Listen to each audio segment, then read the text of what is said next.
Today is Tuesday, May 30th, 2006. I am Sarah Locker. It is a pleasure to conduct this interview for the Dakota Memories Oral History Project in Venturia, North Dakota. Could you please state your full name, including your maiden name? Florence, Mitzel, Engelhart. And when and where were you born? July 13th, 1937 at Strasburg, North Dakota. Were you born out on a farm or were you born at the hospital? On a farm. Did you have a doctor or a midwife? Midwife. Do you know who the midwife was? No, what I really think really wasn't a midwife was my grandmother that helped Did she help out. out with a lot of people? Mm-hmm. Okay. She kind of became the family midwife. So she helped. Did you ever hear any stories about your birth?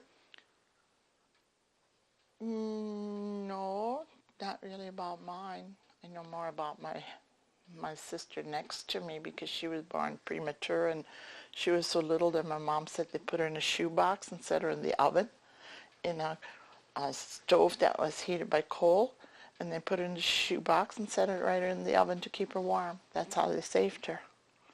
How premature was she? I think Mom said 2 months, and then she weighed a pound something, and they saved her. Wow, by keeping her in that stove to keep her nice and warm. I couldn't believe it that you would set a baby in an oven like that, but that's how they kept her. And they just thought of this on their own to do it? And that way they kept her warm to keep her alive. They fed her with an eyedropper first of all, and she's next to me.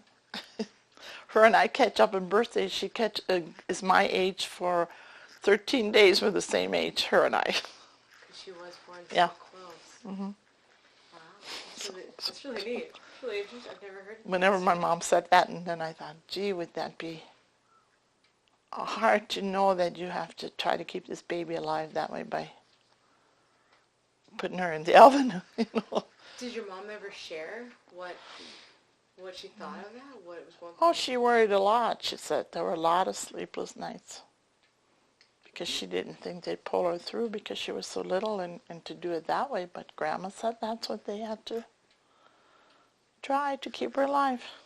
Did your grandmother ever share? No. About the event?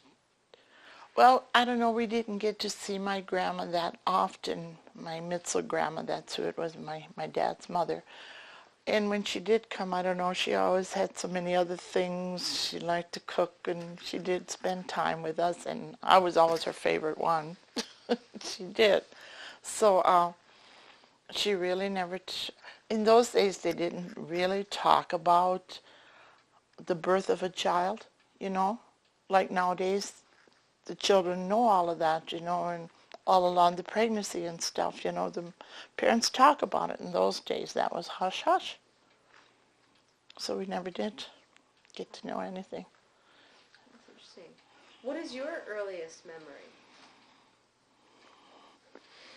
I think, because I grew up on a farm northeast of Strasburg, and my grandmother lived real close to us, and she was there a lot, and we were at my grandma's house a lot when we lived out there when we were little. And then I moved down here to Zion with my parents when I was 5 years old. But even Grandma then didn't even want my parents to let me go. She wanted to keep me because she thought she owned me, you know. And that I remember. I don't forget that. My grandma was very nice to us. And being we were so close, you know, living like that close. So how it is, like with my grandchildren now, they're over here and they would stay. There was no problem keeping those kids, you know. And I always remember that. And this was your grandma Mitzel. Mm-hmm. Mm-hmm. My grandma Gabriel, she lived on a farm just northeast of Hague. And her we didn't get to see. Once in a great while they would come and we would go up to her house. I remember last night Yvonne and I drove there to that home when we came back from Strasburg. And I always remember her house because they lived down the basement and they had wooden cupboards on the west side of the kitchen, and it was all glass. Grandma had all her pretty dishes in there. And I said on the east side of the kitchen was where you went down 3 steps and you got into their cellar. I always remember those two places because Grandma was always, either she was by that cupboard or she was getting food from the cellar. you know. And that house I remember. So last night, I hadn't seen that place for a long time. Then last night, Yvonne took me just by. We couldn't get in. Nobody was there, but at least I got to see it. I'd love to get in and see it again because I have all these memories from that place. Was your grandpa also around at the same time as your grandma? Or he The, passed away? the Grandma Mitzel or Gabriel? Gabriel. Gabriel, yes, he was alive. He passed away in 64, I think. Grandpa Gabriel passed away and Grandma passed away shortly. But my Grandpa Mitzel, the grandma where we were really close to, we never did get to know my Grandpa Mitzel. He had passed away before I was born, so we never did get to know him. And my grandma was married. Before she married Grandpa Mitzel, she was married to Frank Schaefer. And then she had one daughter from that man. And then he died, and she married Grandpa Mitzel. And then they had 7 children. And then he died, and then she married a Moch from the Kintyre area. And they lived in Linton then. But they had no more children after that. But the Mitzel grandpa. And my dad, the Grandpa Mitzel, when my grandma married him, he had been married before, so he brought 2 stepsons and a stepdaughter into the marriage. So my dad had a stepsister and 2 stepbrothers, plus the 8 others that were in the family. That's a large family. Mm-hmm. That's a large family.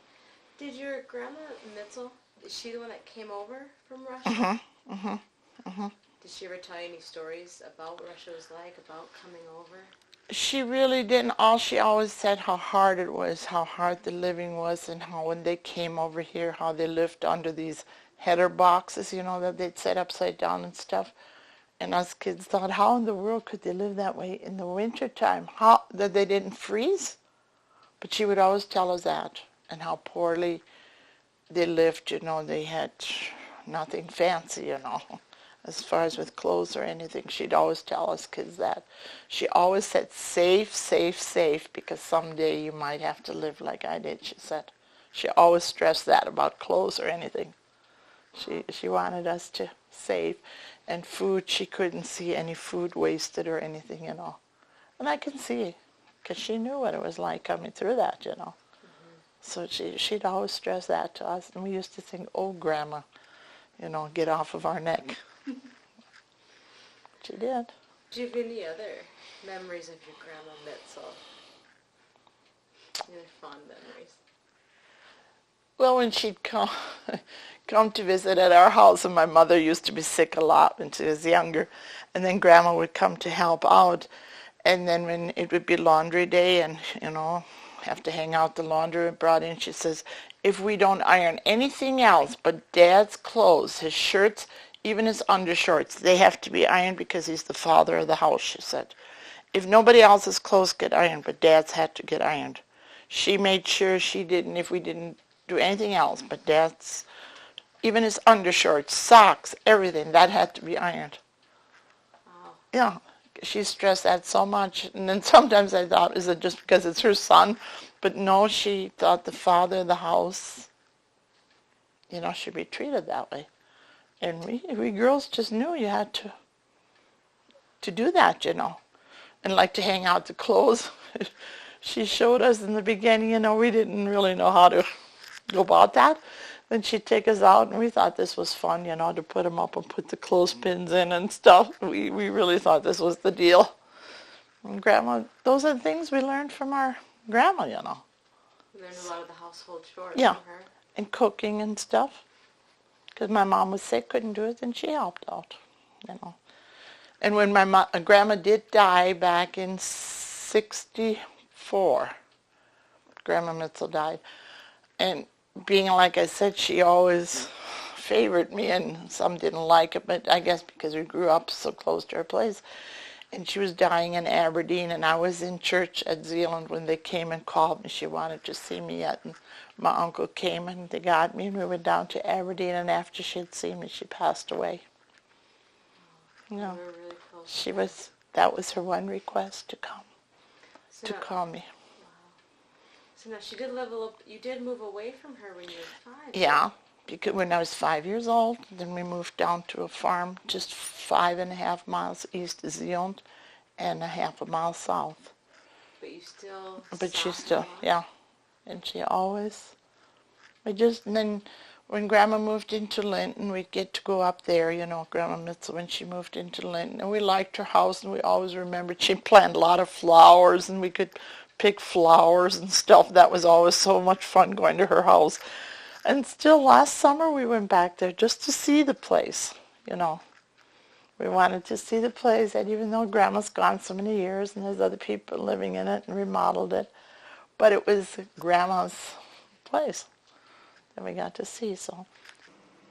So after you moved away from your grandmother, did you still go spend time with her in the summer? Did she come and live with you guys for a while ever? She'd come to see us. We'd go up to visit her, but we never did get to stay there, because I guess Dad didn't want to go back and get us again, and it was a distance. She lived way out north and from Strasburg and out in the country, so we'd go visit her, but we didn't get to stay. Oh, okay. So we came back. Was she religious?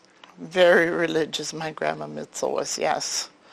She always carried a rosary in her pocket and a cross on her neck.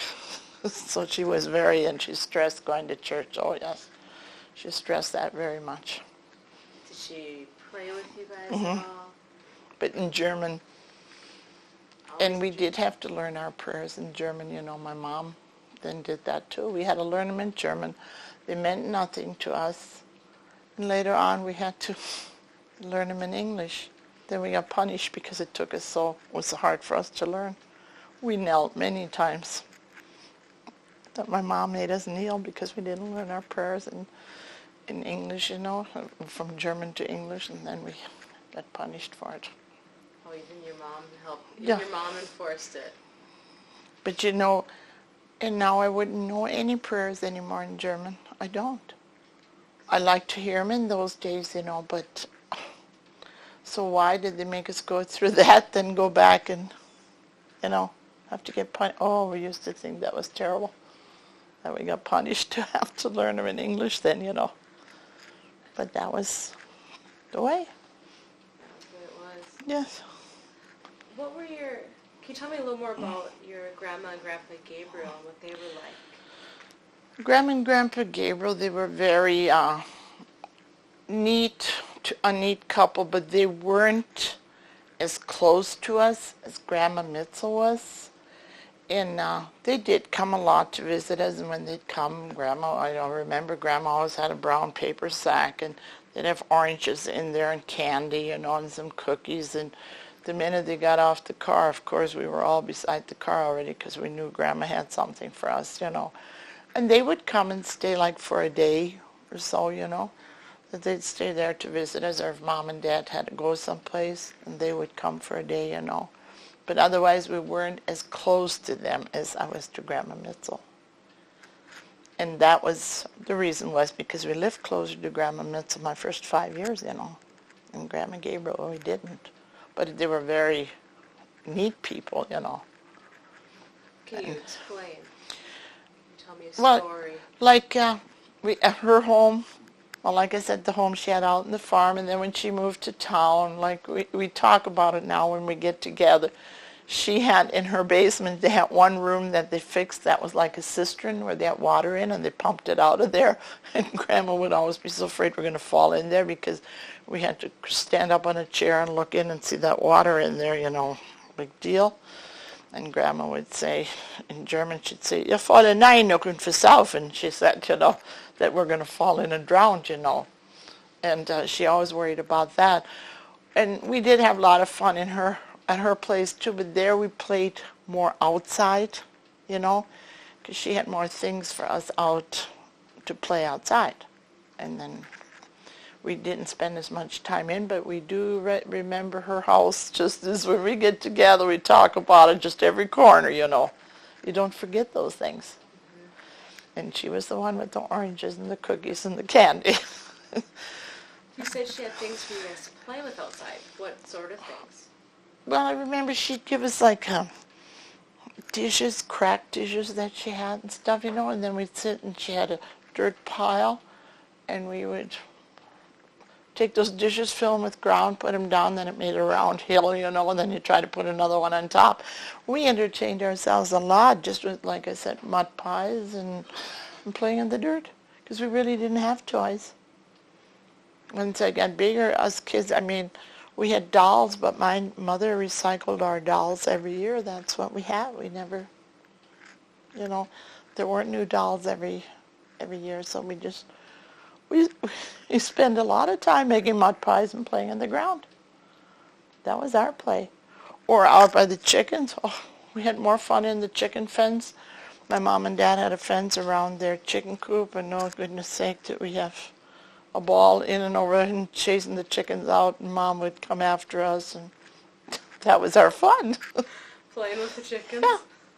And then she'd raise little ducks, and then the mother duck would come with the little ducks, and that was another thing we enjoyed with those, So we didn't have the toys like, I couldn't tell you of a one toy that I remember that I had when I was little, except for a doll crib, and that came from my grandma Mitzel. Gave that to my dad for me, and I still have it. It's down the antique house. My mother and dad gave it to me then, and it was a doll crib that it would rock back and forth. It had the round legs, and that thing I remember, but nothing else. And I wish I had my doll from back home.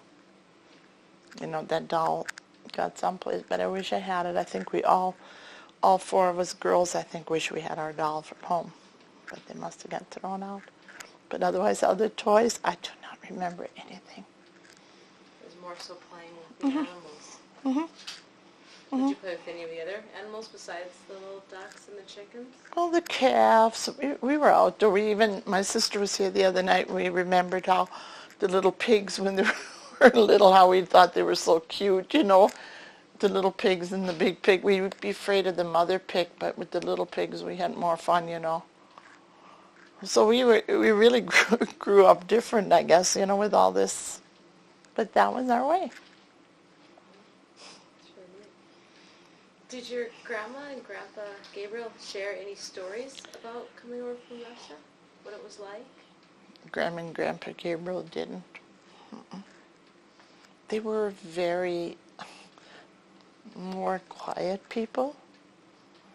I'm sure they had it real hard too and things, but Grandma and Grandpa Gabriel never spoke to us about that. They weren't like Grandma Mitzel telling us, how poor everything was and you have to save and things. They didn't do that. Okay. So, were they religious as well? they were religious.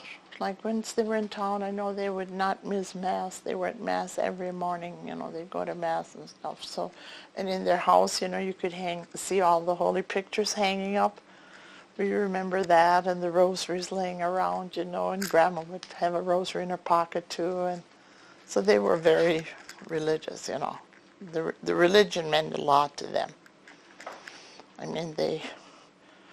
Even like Grandma Mitzel, that's another thing she taught us, with religion, like if it was bad weather, we always had to go out, sprinkle holy water to the east, west, south, and north, and then we had to go in the house, and in the chimney we had to lay palm, in there and light it and burn a piece of palm, and that was going to save us. Wow. It's kind of almost a superstition she had, or her prayer that she would do. And now I do the same thing when it's just in you, and the kids even would say, our kids, when they were smaller, Mom, it was thundering and lightning, get the holy water in the palm and burn it. Did she have any other kinds of prayers like that she would do? There were different prayers that she had that she said in German, and she'd put her arm around us, and she would say them. But I don't know those prayers, but she'd put her arm around like this so she could touch us all. And she'd do that. It was, and my dad got that from her too, with this holy water bit. So this holy water thing has really been the thing, and burn the palm, and that will save us.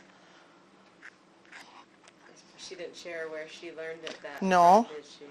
We should, if we'd have known that time, we could have asked her if she got it from her parents or what. Probably did, because that was a big thing for her. Do you have any other fond memory of either grandparents? Gee.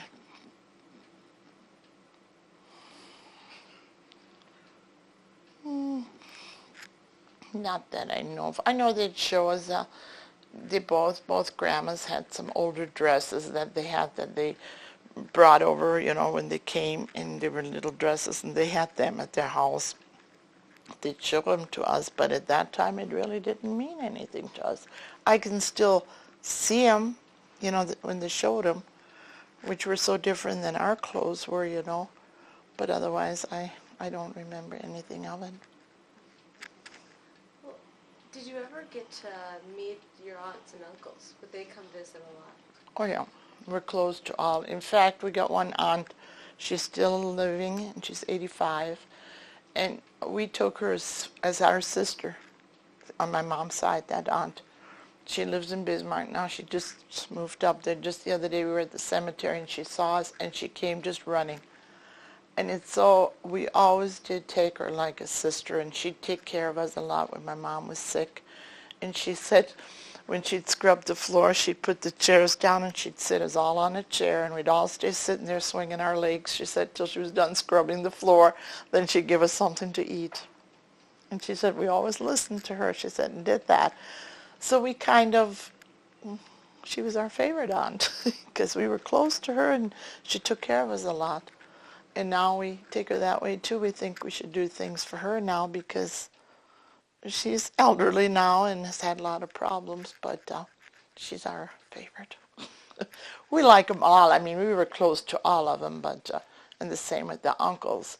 Uncles not as much as the aunts on my mom's side, And then on my dad's side, those aunts and uncles lived further away, so we didn't get to see all of them as much as the others. Like Dad's oldest sister lived out in California, and her family was born out there.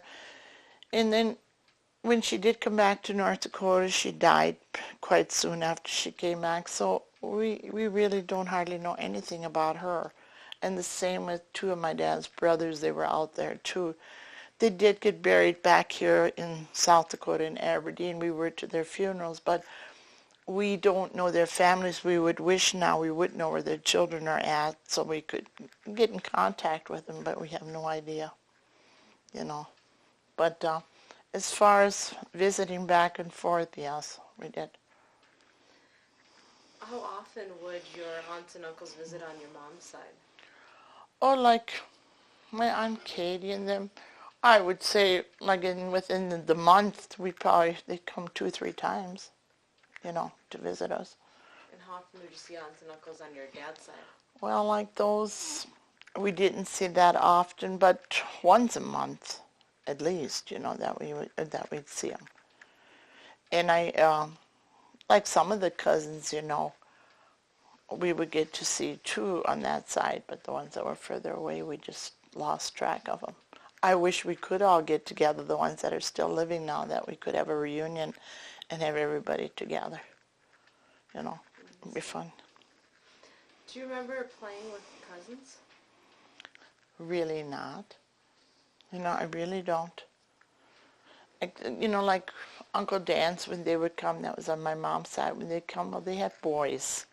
So I guess the boys they didn't, and the others that had girls, well, till they start coming, I just can't remember playing with the cousins, What would you do when the family would all get together? What would everybody be doing? It seemed like the kids got put down in the basement and the parents were upstairs. The meal, we'd all be together, but otherwise they'd let us in the basement to play. And what was there to play? Oh, we were great. They'd give us the catalogs and scissors. And boy, we made paper dolls. We cut everything out of the catalog. We made beds and bedding. We cut out of the catalogs. Clothes. That was our entertainment. Cutting out of the catalog, and that's what we did. And the parents were upstairs visiting or playing cards. Do you remember which catalogs you cut everything out of? Sears and Spiegel Cadillac. Oh, they were good. The Spiegel was a bigger one, so we had more. And we would cut. But that was, my mom gave us that, it was a plaything. Like I said, I can't remember no toys that we had. That was your toy. Yeah, it's our toy. Play with that. Well, let's talk about your mom a little more. What was her name? My mom's name was Annie Gabriel, and I'm the firstborn in the family. And then, do you want to know my other sisters? Sure. Then Lucrece, she's married to a Feist. And then there's Rita, she's married to a Mastel. And then there's my sister Laverne, she lives in Bismarck, she's a school teacher, she's married to a Feddick. And then I have two brothers, Richard is on the family farm just east of Zealand. And my brother Simon James, but we always called him James because my dad's name was Simon too. And he lives in Bismarck. And go to their families. And we always, as kids, like there too, when my mom and dad, like I said, when they'd go to town and stuff, our entertainment was we could just be out there again. We'd be outside playing in the ground, in the dirt, and we'd entertain ourselves that way. Come back. Since you were the oldest, were you kind of responsible for everybody? Yes. What was that like? Well, sometimes I didn't want to tattle on it when something happened, and still I thought I should tell Mom and Dad, if things went on. But once in a while, the smaller ones, somebody would get lost, and we'd have to look for them, Mom and Dad would be gone, and the boys would wander off on us, and they'd just get carried away chasing bugs or something. And one time, one of my brothers, we walked, and we looked for him, and he laid in the high weeds, and he fell asleep. And then by that time, my mom and dad came home, and they almost drove over him. We could have lost him. I think that's about the last time he got lost, too, that he wandered off. Did he get disciplined for the wandering off? Yes. My mother had a good hand, and the strap was always close by. That was the last time I think he wandered off. That was very dangerous the way he did. Sure, he probably, he didn't think he was going to fall asleep when he laid in that grass, but I suppose he got tired. Maybe he didn't even find back anymore or what, I don't know. And then he fell asleep. So, but Mom made sure. My mom was good at it. Would she ever hold you responsible for things that the younger ones did? Mm-hmm. And then I would get it. Then I would get the punishment if I wasn't on the ball. But, I don't know, I tried. But when there's that many, there were 6 of us. But we all survived. When was your mom born? My mom was born in September the 24th, 1913. Where was she born at? She was born out in the country in Hague, or out of Hague, area. Can you kind of describe what she was like as a person? Well, nowadays they always say when they see me, they see my mom. Everybody says, boy, you're your mom. But my mom was a real thin lady. She was never heavy. She was a very slender lady. She was an outdoor person. She loved being out. She was always with my dad doing work. She helped make hay when Dad would do the harvesting. She was on the binder and running the binder, and outdoor. She was so happy outdoor if she could do that, She was always along with all of that. We kids can remember her. She had a big straw hat on because she was so worried about the sun, and then she'd tie another shawl over the top and tie it down so the wind wouldn't blow it away. My mom was always with that. Outdoor was her happiness. And later on in life, she was real sick when us girls were home yet, but my mom had lots of times when she was very sick. We thought she'd die, and us kids would drag her out, have her laying on the sidewalk, and one of us would run all the way to the other end of the field and call Dad and tell him to come home, Mom's going to die. But he'd get her to the doctor on time, and then later on, she had to have surgery, but we were never told what for or what, So you never knew why she was sick? And then she had surgery in Aberdeen. That I know, she had surgery in Aberdeen. Then I had to take care of the family that was home, and I know then I did the laundry and everything. There was a lady from Zion, the mayor's wife. She would come out then to check if I was catching up with everything, and she would help me iron Dad's white shirts. Because we had the irons that you set on the stove, And then she would iron the white shirts. I was afraid I'd get the iron too hot and burn it, the shirt. And then she'd do that. She'd help me with that. How old were you when you were trying to take over? Well, I was in grade school. But we managed. Dad helped us along, And then when Mom come home, she needed a lot of attention. And so with the help of everybody and our neighbors, they were like that. They'd come, they'd bring food and come with their brown paper bags, bring oranges and cookies. They'd always do that. So you had good community connections there. Mm-hmm. They were very nice to us. How would you describe your relationship with your mother? My mom really couldn't, I hate to say this, but she couldn't show it. Maybe she knew how to love a person, but she couldn't really show it, which was so sad. It bothers me, and that's why I think I probably overdid it with my children, because I didn't want to be like Mom, because we always felt we weren't wanted, or we shouldn't do this or that, and she couldn't show her love. She couldn't hug you. She couldn't take a person and hug you or something. And she'd blame us for a lot of things, and then as we got older, and we were homebodies because Mom didn't let us go with other kids or anything. We didn't dare to, associate with anybody else. So it was tough. I really didn't get away till I got married, and I don't know how that happened. So my mother just wasn't, like I say, maybe she had it in herself, but just couldn't show it. You know how some people are? Maybe she just couldn't. It was up to the day that my mother died. If you gave her your hand, she'd shirk it back. And that hurt sometimes, But I don't blame her. I mean, maybe she just didn't know how to show it. Now, and I made up my mind that I was going to just be different to my children. And then my mother did accuse me of doing too much for my kids, but that's why I did it. Because I didn't want them to miss out on that. What was your dad like? He would have done anything for us, my dad. He was just a big bear to us. My dad was tall and strong built, But my dad, he'd have done anything for us. For him, it would have been hard to hit, He'd take anything. And like I said, when 4th of July or anything like that would come, or Christmas, he always made sure that we got a new dress. He would, or jewelry or anything like that, he'd go to town, buy it himself, and he'd bring it.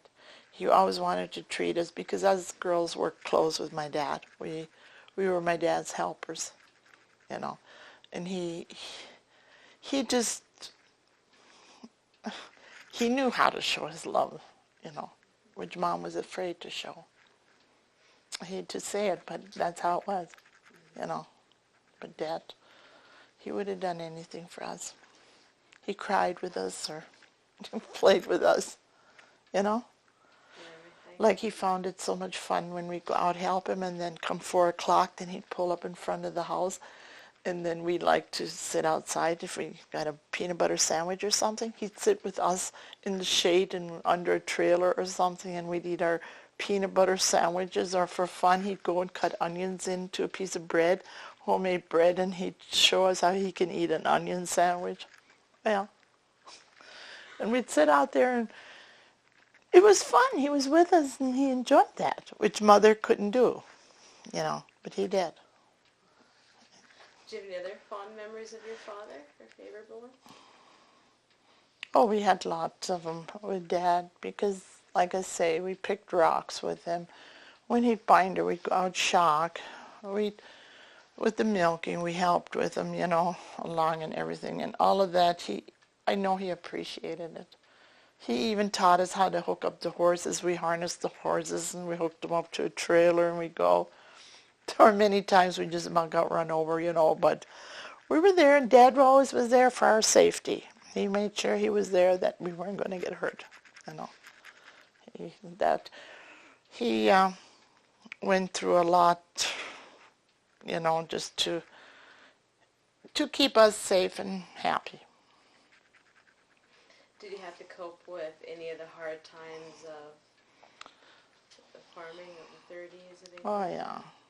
But like I said, he could make it, with very little. And he was a guy that you couldn't go to town. If you went to town, he taught us that too. You never charge anything or something. If you don't have the money, you don't get it. You have to pay it right away there. You don't charge anything. He'd say, if he'd send us, we'd go into town to get something, we'd go with him. And then if he wouldn't have had the money, there would be no way. If it would have been a nickel, he wouldn't have taken it unless he had that nickel to lay there, So he didn't have that much land to start out with or nothing, but he made it with what he had. They raised us, and I said my mother did our sewing because she bought the flour in, it was in sacks, cloth sacks, and that's how she sewed our dresses. She'd buy 2 sacks of flour with the same print on, so it was enough for one dress for each one. Then she'd just cut the patterns out, by guess. Oh, and I wish I'd have those yet. I remember some of those, and she put lace on and rickrack, and so she was pretty good at it. She liked to sew, yeah. Wow. She liked to sew. And she did that, that's how they saved. They didn't need much. Then I know when we got married and when we lived in the other home, we started with just a little home, and Jim and I had a little space heater in the kitchen and stuff, and Dad was so proud. He says, man, then when we had our children, he always said, oh, Florence can raise her 6, later on another one was 7 then, but her 6 children a lot cheaper than my sister had 2 of them. He said it takes her a lot more. But I had that from my dad, I sewed the little baby things and everything. If they gave me a scrap of material, I could make a top out of it, And he was so proud of that. If you saved, Dad was proud of that. That's the only way you're going to make it, he always said. So, pretty good advice. Yeah, he always think of him. When you want to. That's why for me it's so hard to even give a piece of clothes away I really shouldn't be wearing it anymore, but you think of Dad. He always said, don't throw it out. The time might come you need it. He always said that. And that was, I suppose his mother drilled that into him because she was living like that, poor, But, So if you and your sisters, since you were closer with the sisters, if you guys were acting up or being a little mischievous, would your dad discipline you? Not like Mom. Mom did. Dad would talk. He could talk with us, but Mom would use the strap. And we had to kneel down. We knelt a lot. We got good knees. We had to kneel a lot. Who would discipline you Mom. most often? Mother. Dad, like I said, Dad would have talked and would have, kind of overlooked it, but not Mom. She wouldn't forget it. Do you know how your parents met? I think I thought of that last night, and I remember them saying at a barn dance. They used to have barn dances, and it was a barn dance out in the country. And really, I guess Dad's brother, I think, was after my mom first, but then Dad got her. But it was at a barn dance. They must have gone to a lot of barn dances because you'd hear them talk about that, about those barn dances. Well, who do you think influenced your life more? My dad. So, what parts of your life did he influence? Saving and not I would get more like, at first after my children were gone from home, then my kids really said, Mom, now you get things for yourself. I always got them for them. If I had any money, I would get it for them, you know. I didn't get it for myself. I always wanted, and that's how Dad was, and that I inherited from my dad. My children had to be taken care of first. And Jim always used to want to travel too, and I said, no, not until my children are gone from home that they can take care of themselves. I'm not going to let them and go. And that came from Dad. He just put that in. That's how he would have been, you know. And that was just in me, and I couldn't. I would cry if I had to leave them. Then Jim would say, well, we're only going to be gone a day. But we didn't get to the end of the road, and I already missed him. It was like Yvonne now. I mean, we're so close that I know it's bothering her already going to Germany, you know. But then I just pray. We're together. With your brothers and sisters, did you hear or do you remember any other interesting stories about their births, about them being kids? Not just Lucrece, the one that was born so much premature. Well, then I know my other sister, Rita, my mom would always say she was born with those chubby cheeks, she said, and then she had the light-colored hair, and my mom would put locks in with they did them with rags, you know. They'd take this rag and they'd wrap your hair around and tie them. And that's, I remember Mom always, you know, she would tell us later on when we were bigger, yeah, Rita had the chubby cheeks and the locks that she always had. Mom had to fix her hair, you know, because she had the long hair, and they had to put. So that's what I remember. Sure. Our boys, my two brothers, were kind of mischievy, you know. They were the two younger ones, and then they got more rights after they were older. We were gone already from home, and so they got into more trouble, and they had cars, you know, which we girls never did get a car, and so they got into more trouble. But otherwise, we didn't get away. We couldn't get into trouble. It just didn't get to go anyplace. It's really was different. Did the girls and the boys get along? Oh, yeah. Was there any competition between any of the brothers and sisters? Well, no, not really. That's one thing that we really got along very good until we lost our mom and dad. Now we kind of lost track of my two brothers. I mean, we know where they're at, but they kind of put us girls out, and it was just through a will. That's what brought that on, you know. But before, we were always visiting each other, and our children are all close. I mean, these kids they stick like glue. Everyone's families, they stick together like glue. They really keep in touch with each other, and as far as us girls too, I mean, when one of them's sick and we find out that they're all there, like when Jim was sick this winter, well, they were always calling, coming. I cannot say they would even sit with me for hours when he was in the hospital and stuff, my sisters, you know. So as far as that, it's just the brothers we kind of, and I know they will come back. God will bring them back. Prayer will. I had one sister who was a little on the other side too, but when Jim was sick, she knew I had to call.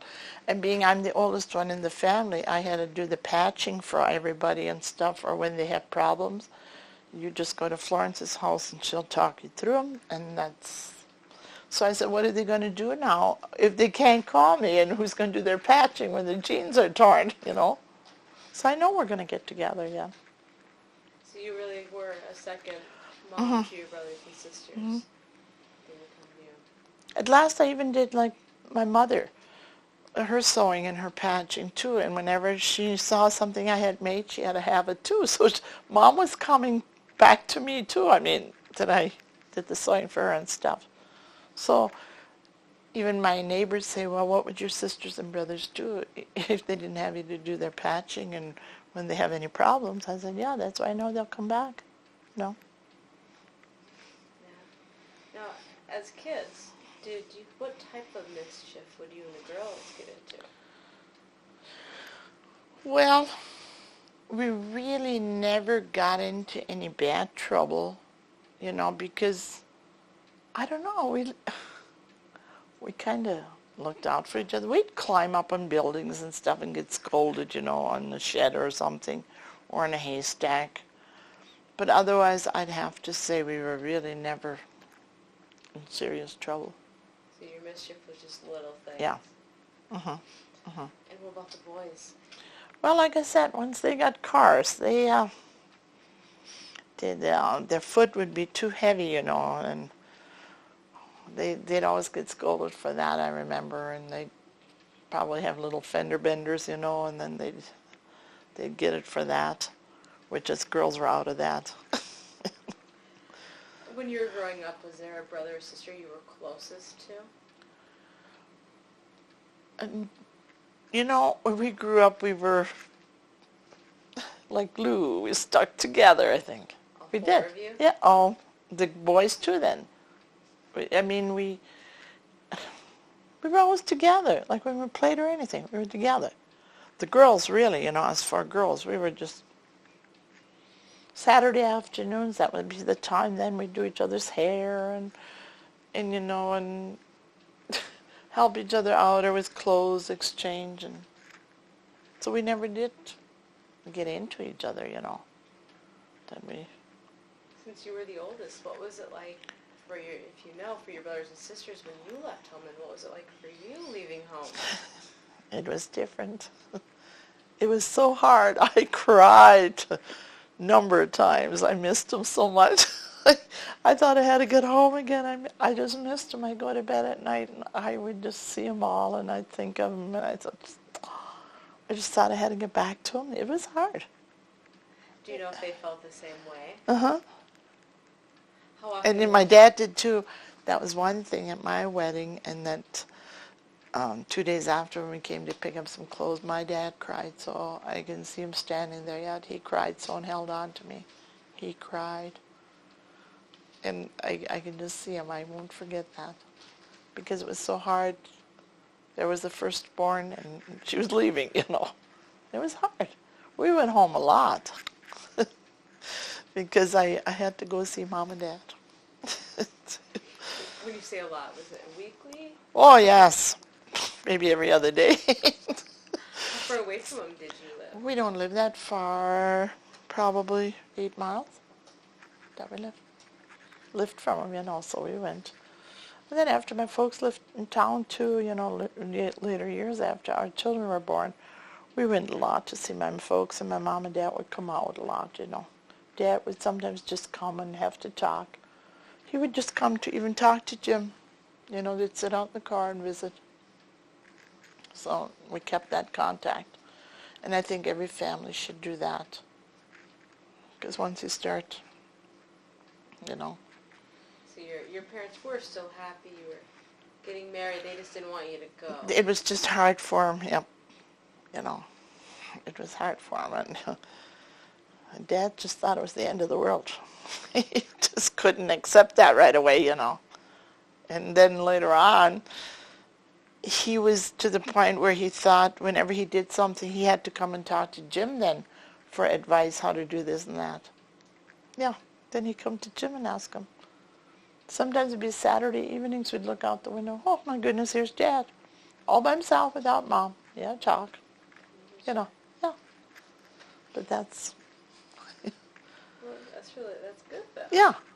It was so nice that he would come and ask him for advice on this or that, and like I say, when there was trouble, did you have to talk over or something?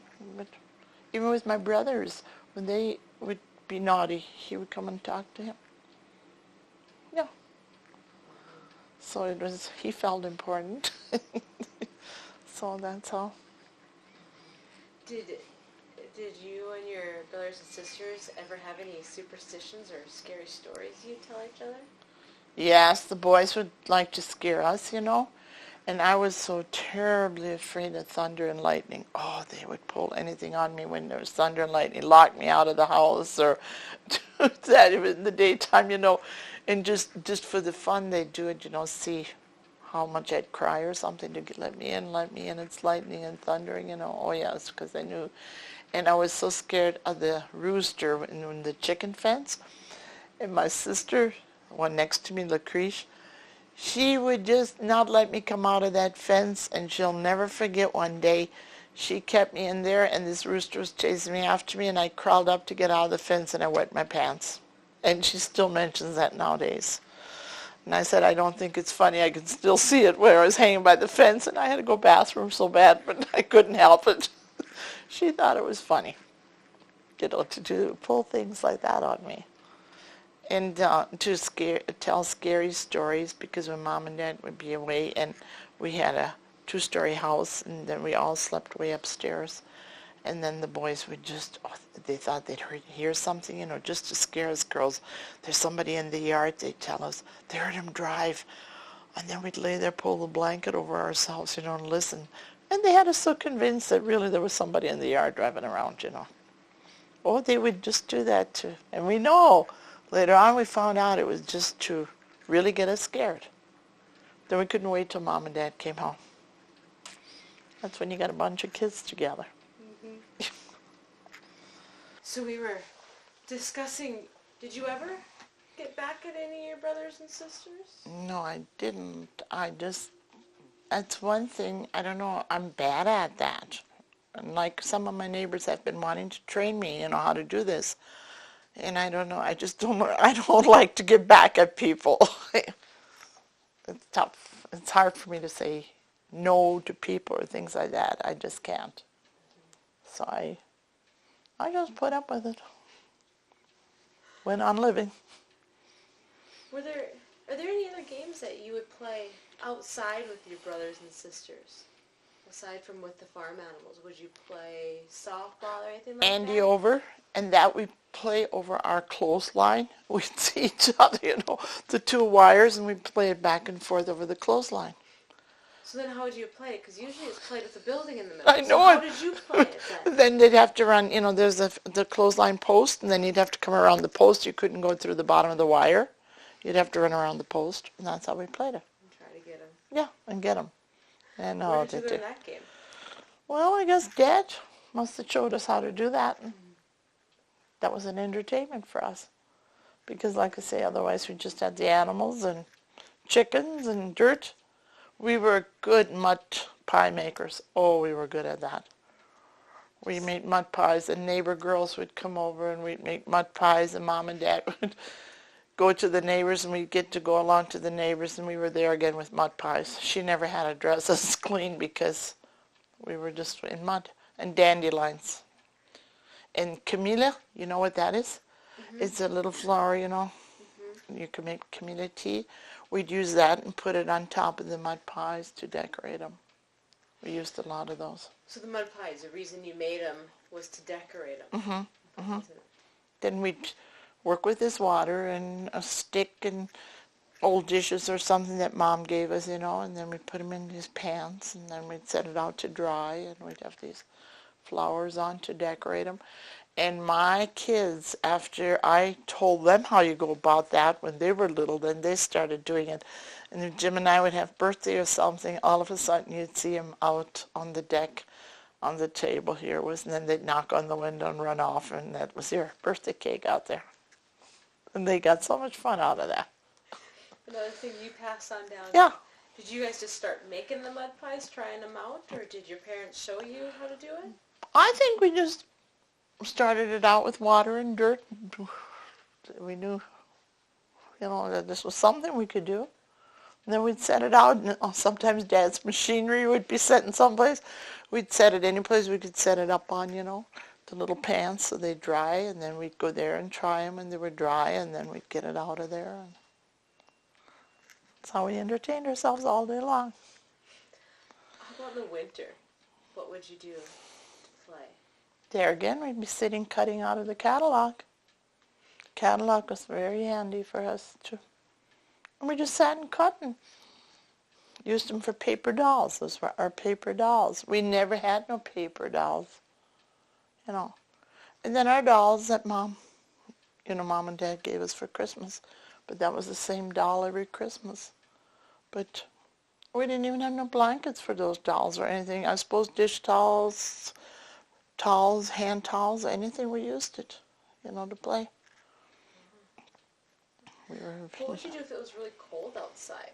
And you'd be stuck inside for a couple of days? Would you start playing cards or anything like that? No, we never did play cards. My mom and Dad did, but we never did.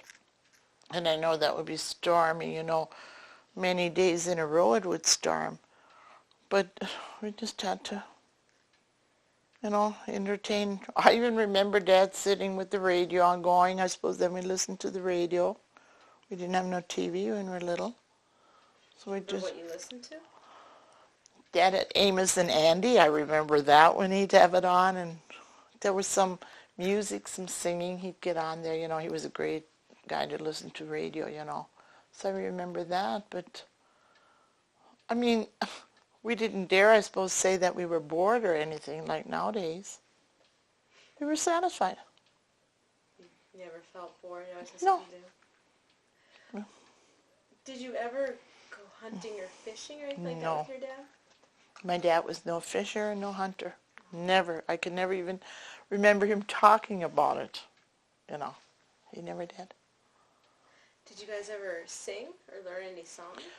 As we got bigger and then we'd be home alone and then we'd sing. That was our fun. We'd all six of us sit together and we'd sing. Or the girls, us 4 girls. We just do it for the fun. We thought we were really good singers, Oh, gee. But I think the chickens even went in the coop when we started singing. But that was entertainment. Would you make up the songs, or were these songs you would learn? You No. just made them up? We made them up. Do you remember a song you made up? Do you remember any of them? Gosh, I can't. It was just using different people's names and stuff like that. Birds or anything. We just made them up. Did anybody ever play a musical instrument?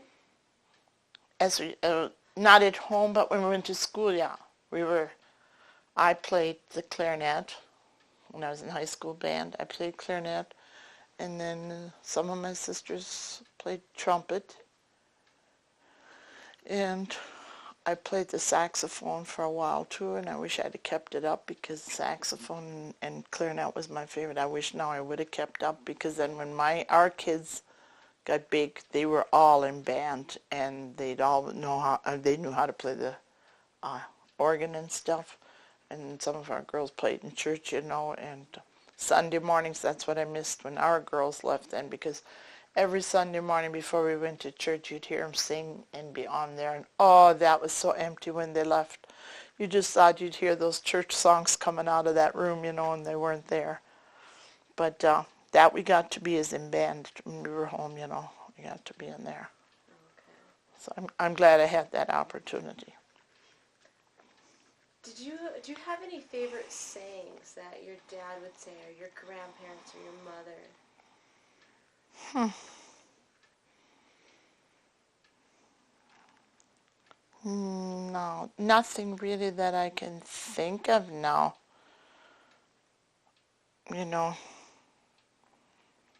Not really. That works. Let's talk about school then a little. Where did you go to grade school at? At Zealand, and I went to high school over there. And we'd have to milk cows before we went to school in the morning. We'd walk 2 miles to get the cows home. We'd milk them, go in, and the teachers would say to my dad, my gosh, once we came to school, we put our socks on. We'd slip in our shoes and didn't have time for our socks till we got to school. Then out in front of the school, we'd put our socks on, and the teachers would see that to get run in because we had to hurry. We milked so many cows. We had to milk them by hand and then eat breakfast and then get off to school. And in the winter times, my dad, I remember, when I would say the first 5 grades in the winter, it would storm so bad. Dad would take us in with the sled. He'd put a lot of straw in the sled, hook up the horses, and he'd put big blankets over us, and we'd be cuddled down in there. And he'd take us the 5 miles to school. He'd go home and come in the evening again to get us, unless it was just too bad. Then we had to stay at my aunt's house in town. That poor man had to freeze so many times to get us in there, but he took us. Then one Christmas, we had a Christmas play, and we were all in it, and he said to Mom she had to order us these dresses out of the Sears catalog for Christmas, to be in this Christmas play, and they were plaid and red and black plaid, and the top was solid red, and it was velvet, and we were so proud. We were waiting. That afternoon, my dad took the sled, went to town, just to the mail, to see if our dresses were here, and would you believe they were here the day of the Christmas program? They weren't here before. He came home so proud, he cried, and our dresses were here in the mail. Then that night we had to go in again to the Christmas program with the sled. And there he stood, froze shut. We could just see the snow and everything around his whiskers, where he was so cold, but he didn't complain. He'd take us. Didn't matter, because just so we got to that Christmas play with our new dresses.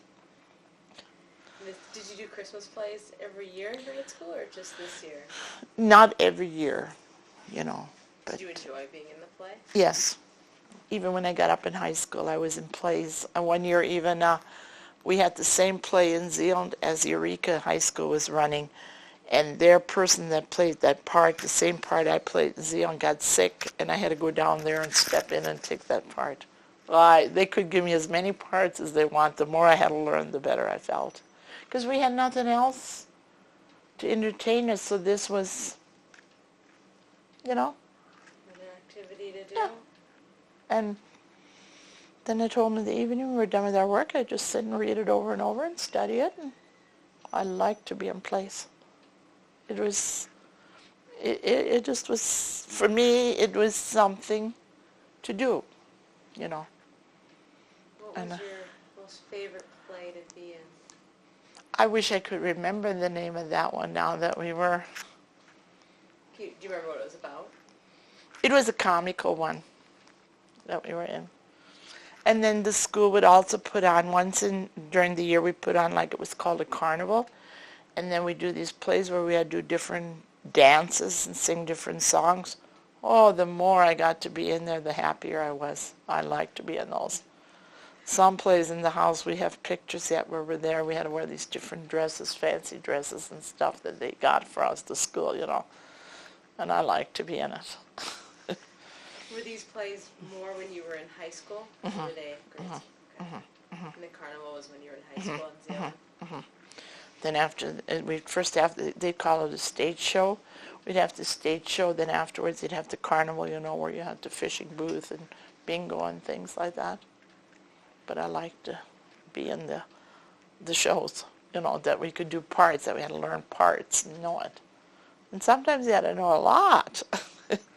So you really had to work on that, But those are things I remember. I liked it. Well, you went to grade school in town. Mm-hmm. I never had no country school. Like that? First grade I remember was my teacher was Miss Olson. She was a older lady, but she was such a sweetheart.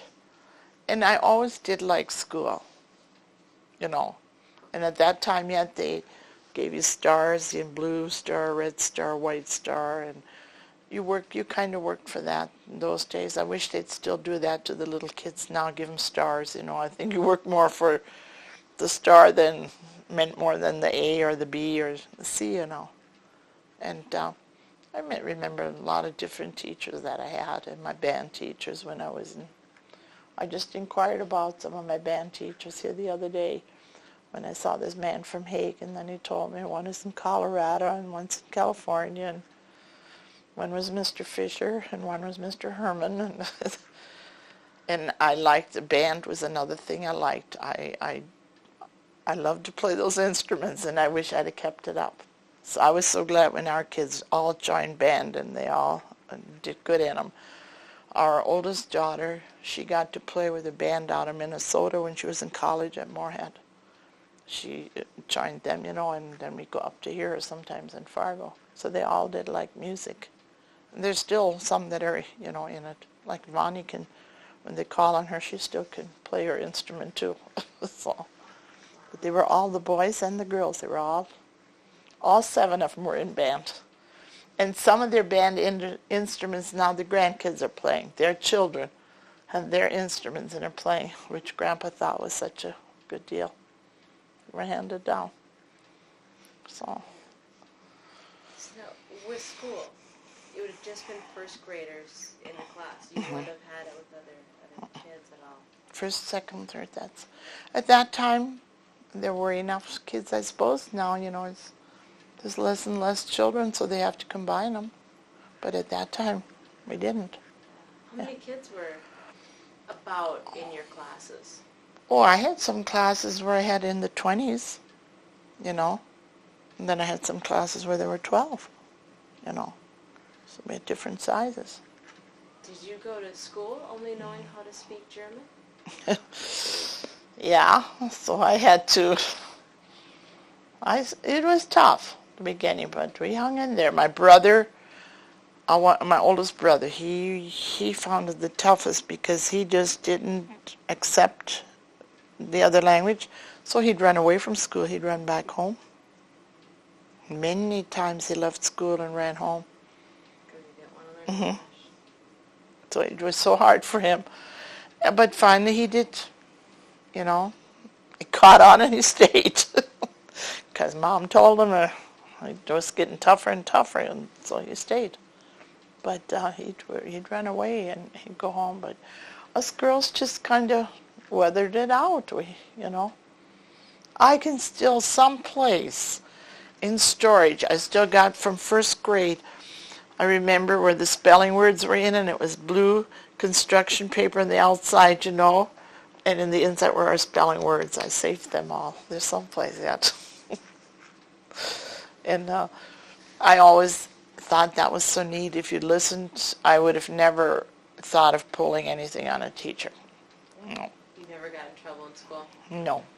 What would happen if other students got in trouble? What would be punishment? Parents would get called in, and you'd have to stay after school, and like now, you had, write out of a book or something like that. But I never did find that out. So. Was there a punishment for speaking German at school? Not that I can remember. I know they just really got upset because you didn't, they'd tell you the word over and over. But it seemed so hard to catch on, or what. Even the counting, which at that time I always thought, why? First they teach you in German, then you're supposed to turn over and go English. And my mom would get so mad with us when it just didn't fall in. I didn't think we'd ever learn the English language. Your mom knew English, though? Yeah, not that good, so that wasn't that easy for them to help us. They really couldn't help us, except for with counting and ABCs, and then she tried that with us, But as far as reading, they didn't know how. Did you guys ever teach them English, or did they just pick it up? I suppose they picked it up from us, and after we knew, because how else would they? And so I suppose they just picked it up that way, Gosh, when you think of it now, I'm glad we don't have to go back to that, because it really, But and I bet the teachers had a lot of patience with us to put up with it, Speaking of your teachers, did you have a favorite teacher over the years? That Miss Olson, I liked her. And then when I got into high school, there was a Mr. Thiele and a Mr. Fisher. That was our band teacher. He was so patient with us because, those instruments aren't the easiest to learn. And I know I always wanted to, certain numbers I wanted to play the saxophone on it. No, I had to learn, blow. And they were always telling you how to, the wreath they call, on your instrument, how to blow into that and stuff. and you weren't supposed to blow your cheeks out, and I had that habit of always really blowing in and blowing my cheeks, and he'd go like this to me. He'd go, oh, I hated that. When I saw him come walking already, I just quit playing because I knew what he was going to do. He was going to go like this to me. With him, I remember. What was it you liked about Miss Olson? She was like a mother to us, I think. She'd come to your desk and she'd always put her arm around you and just kind of hug you and explain it, just try, and then tell you how to pronounce a word. But she was just like a mother. And she's who you had in first grade? Mm-hmm. First and second grade I had her. And then she left, later in the years she left here. But she was such a nice person. And I know kids that went, that said that she was God sent to us that came in so dumb with just the German language, And it really helped that she was so patient, which some probably wouldn't have gone through all of that she did, But she was really good to us. Did all the kids that in your grade come in speaking German? No. See, some of those kids only knew how to speak English. So you had this mixture. Were they still German-Russian, though? Or were they of a different background? I wouldn't even know. I wouldn't even know. Then same with Reese's and stuff, we would talk German and they would talk English. Did any of the teachers ever treat the students differently between those that could speak English and those that spoke German? Not that I can remember. I can't. How about between the kids? Yeah. How so? They didn't play with us. They would, they'd laugh at us. And they would be, like, hopscotch was a game we played. Well, then they'd be off to one side and we would be there because we talked so funny, They thought that was funny, the way we talked. And I suppose it did sound funny to them, So we managed to get along. Later in life, then, as we were up in high school, we'd laugh about it, Your friends would, when you came to school, man, we didn't know what you were saying, and here we went through the years weathering all of that, Was it about junior high or high school that you kind of got over those differences? Yeah. Mm-hmm. About junior high it started? Mm-hmm. That we got over that, And then we were all one big happy family, Because we went to a high school that was 2 stories. I mean, our school, the grade school, was in the first floor, and high school was upstairs, and we had all these flight of steps to go up. So once we got up to high school, we really thought we were big stuff. Oh, we were really big. No, got to go up the steps. And for lunch, we had to go way down the basement. So we had these 2 flights of steps to go, in school, and we thought once we were in high school, we had it made. We were now with the big bunch. And I can remember the prom, theater and everything in the prom, that time. I remember that. Yet the first years we had it in the cafeteria in the basement in the school. Then later on they let us go to the city hall. And at that time, when I was in high school, then we had these big bands to play, the music. Oh, we had Irvin Boschee was the big band, and that was really the thing, the prom, oh man. Would you guys get all dressed up? For that, my dad, he made sure we got our long dresses. Mm-hmm. And you would go with a gentleman? Yep. I got to go in my junior year. I got to go junior year. Junior and senior year. What would the entire night be? Would you go to eat at all, or would you No, just go to the dance? Just going to the dance. Well, we had a banquet first. The junior class and senior class, we'd have a banquet. And then we'd have the dance. But you better be right home after the dance. If it ended at 12, you better be home in 15, 20 minutes. And at the dances, did you only dance with your date, or would you dance with other boys, or what was the custom? Mostly you danced with your date, mostly. Sometimes there was some switching, but, but I remember those. It was really nice. I mean, that was our big highlight of the year, to have that. Did you have themes for your prom like they do now? Do you remember what they were? Oh, I don't remember ours when we had ours, but I can still see it like it was today. You would decorate the cafeteria. Oh, or the yes. whichever one. It would be all decorated, and I really had to beg my mom and dad that I got to go and help decorate in the evening, nights before, and Dad would take me in and bring me home again. And then when my prom was, my junior prom, and it had rained out and rained, and the creeks were running and everything, and my date had to come across the pasture and cross the creek. I had to walk and pull my dress way out, overshoes on until you got to the car, then you had to change. Well, I remember that, but I got to the prom, and I had a light blue dress that was off the shoulders, and then it had this cape around, I remember that.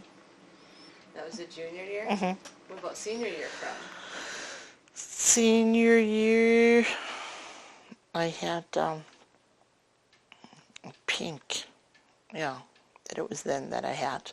And then we were married already one year when we were invited back to the prom by a class, and I don't know what class that was. And that was, we were married in January, and that spring they had the prom, and they invited us, and somebody talked me into wearing my wedding gown, and I had my wedding gown on for the prom. Was this about like 10 years later, 5 years after you were out of high school? Probably 4 or 5 years. Mm-hmm. And was it just you and Jim, or were there other couples that There were others too, but I thought it was so funny right away. I'm like, what, with my wedding gown? But there I was, so I made use out of it again. Oh, the only brides that got to use it twice. Yeah. Right away I thought, hey, this is funny. So was school really important to your parents? Mm-hmm. Yes, it was. Oh, yeah, they made sure that we had an education, only though then when I graduated, well, that when I was a senior, my mom had lots of bad days. That year she was sick a lot and stuff. And I kind of had it in mind that I thought I was going to go to be a nun, but then I forgot that, because there was this guy that had other ideas, by that time. And he was in college at Fargo, and he would write and write, So I changed my mind, and then we got married. So, you never looked back. Huh. So that's how that ended up. The nun business fell out of the way, and How did you two meet then? when we went to high school, my dad always had to haul us in, and then Springs work came, and then Jim was coming from here driving in, and my dad knew that this guy was driving by our place. If they would bring us up to the road, he paid his dad if he would take us along. So they agreed, and he picked us up. Dad would bring us up, and he'd take us along to school, and that's how I met him.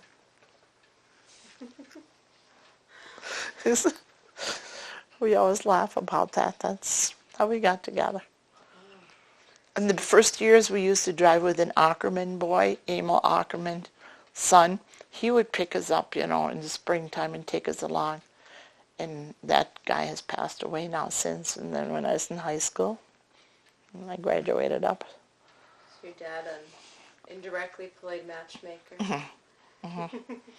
Maybe he was sorry afterwards. Oh.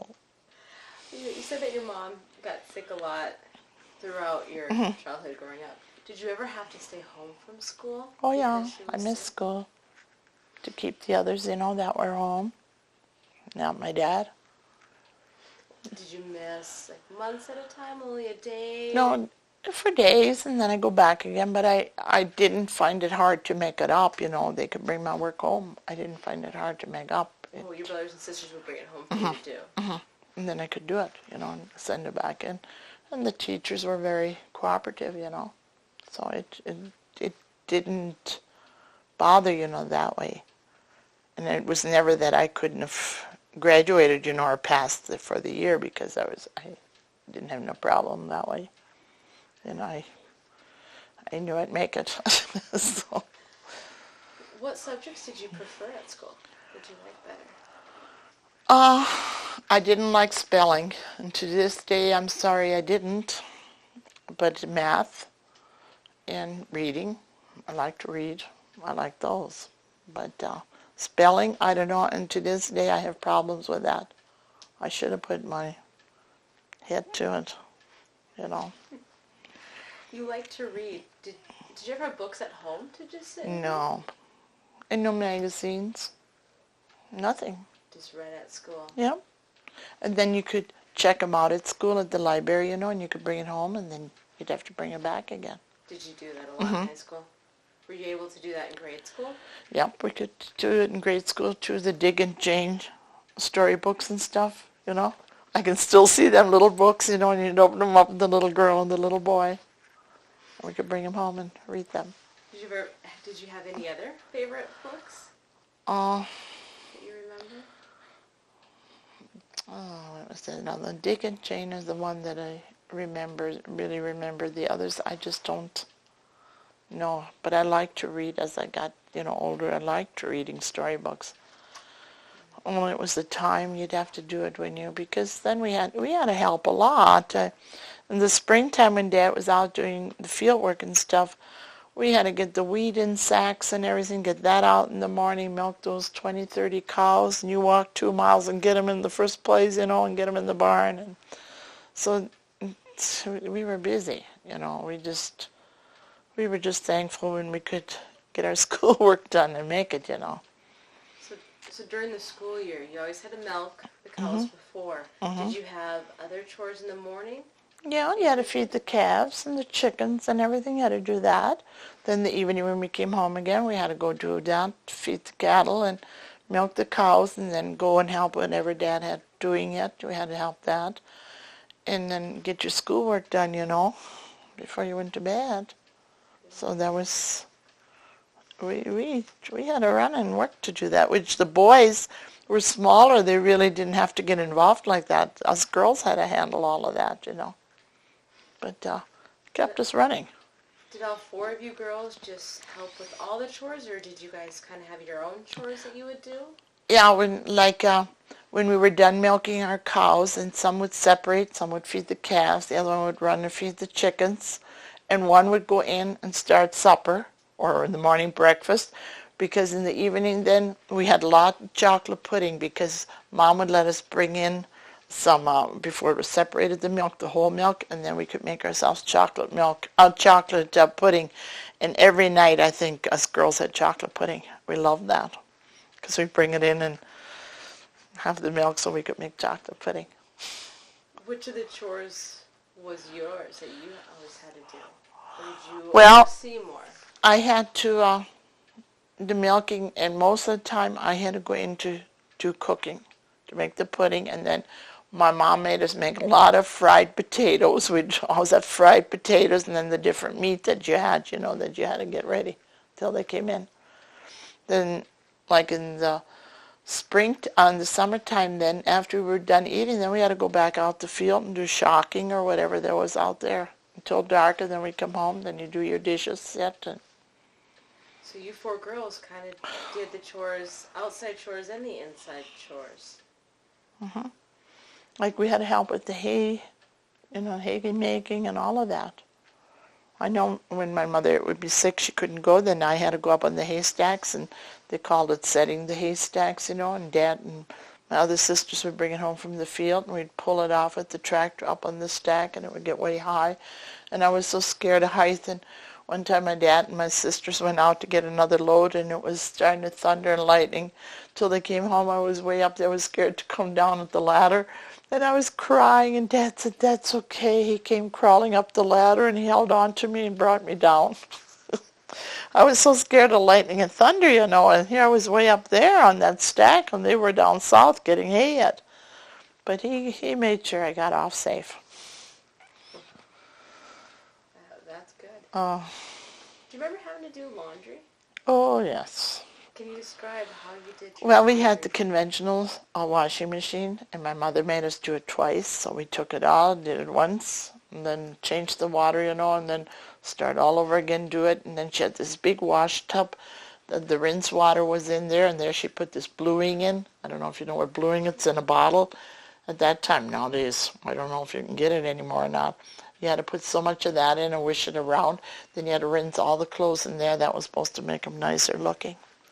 So you'd use a regular, essentially Wash a tub. washing machine, or you just always use Yeah, the regular washing machine, and then bring it through, and then Yeah. rinse it in here, and then... How long would it take you to do the laundry? And we had to heat the water on the coal stove. We heated the water and poured it into that machine. It was a whole all-day affair till you were done. Then you hung it out to dry, We'd set the water on the coal stove in the big boilers, and then we'd carry it in, put it in the machine. When the water got too cool, you added more. Let some of the dirty out, add more. That was a big day, the wash day. I would say so. Wow. And then in the wintertime, when we were at school, then Mom would take it, hang it out. When we came home from school, we had to get that wash in, and it would be froze stiff. And we lived in the basement. That's where we had our kitchen.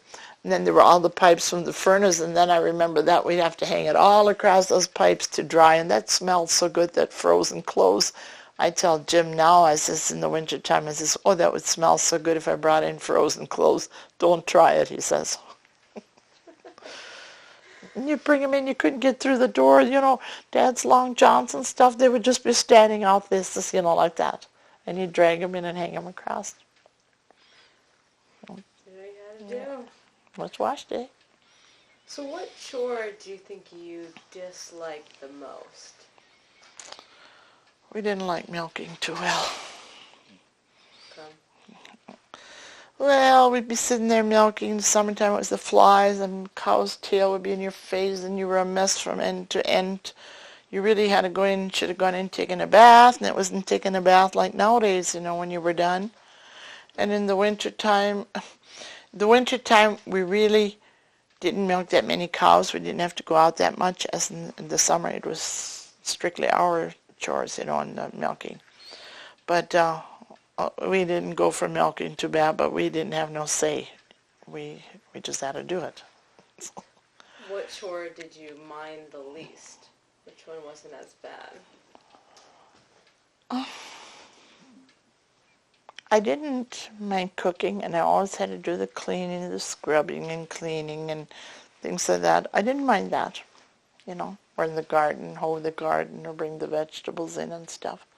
I didn't mind that. It was just the cows, and sometimes we didn't mind. Sometimes we'd get up early in the morning, and two of us would walk those 2 miles, get the cows. We could visit while we walked down and then bring them back. It was when you were watching the clock and you knew you had to get to school and that you had to hurry. Oh, we cried sometimes. But we made it. Did anybody ever get hired out to the neighbors to work or to a relative to work? I think later on, as we were in high school, my dad sometimes had somebody come in and help him during the day, but very seldom. My mother would have hired girls, like if one of us, when she'd have a new baby or something, then they'd hire somebody to come in yet and help, like if it was in the summertime or thrashing time and stuff. Then there was some ladies that they'd have coming in, or when we'd be thrashing, and there'd be a lot of guys to feed, and then in the morning, my mom wouldn't butcher chickens until the morning, then this girl that would come in yet would help, I remember, and you had to bake all these pies, and you had to get this chicken made, and potatoes all peeled, and get it ready for them till they came home to eat, and that was a lot of people to feed. So now, during thrashing, what kind of potatoes would you make? What would the typical meal be? Like the afternoon, it was usually mashed potatoes, and most of the time it was chicken or pork or beef, like roast beef, and stuff, and a vegetable, and she'd make coleslaw a lot, and she always had pies at dinner time, homemade pie. What kind of pies? Lemon was one that was a favorite, and chocolate. That was, in the summertime, sometimes she made quite a bit of rhubarb too. She'd make rhubarb kuchen to my mom. Cottage cheese kuchen. She'd make that. But that all had to get done when the thrashers came in, that had to be done, that food. And then we'd always make the afternoon, then we'd have to bake a cake for lunch again, and then we'd have to make all them sandwiches and take them out to the guys, And that would need 1 or 2 cakes. And all the sandwiches you had to make and take out. Then you had to get ready for supper again. And we had to get the cow's milk before the thrashers came home to put their horses in the barn. We had to get our cows out of the barn. And in the morning we had to wait till they had their horses out so we could put our cows in.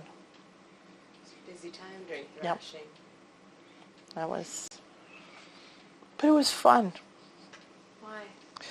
I don't know, we were busy, but it seemed, we didn't complain, you know. You just had to do it. Mom said, it has to get done, and it has to get done, you know, so. And you'd have more than one farm thrashing. Mm-hmm. They would kind of go From one to the other. Mm-hmm. Mm-hmm. Were there any characters that Characters. come around thrashing? Well, a lot of those people we still are living now and that we know, you know, and a lot of them have passed away. And, we got to knowing all those people, you know, even though we were young kids, but we got to know them from them being there all the time. And this was an older man that was ahead of it all, you know, and he was so nice to us. And he had to keep everybody in hand there, you know. So, but we just knew what our chores were when they pulled in. When we saw them coming driving already with their horses, you know, then we knew, oh boy, there goes our work, you know. And you just knew what you had to do. You know? And I know Mom was just glad when the day came and they were done, that they moved out. Because that was a lot of food you had to prepare all the time. A lot of people to feed. So what would you prepare just for the family then? What would be a typical evening meal? Usually in the evening, Mom would have, the main meal would be in the afternoon. Like in the evening, potatoes I think she always had. We always had potatoes.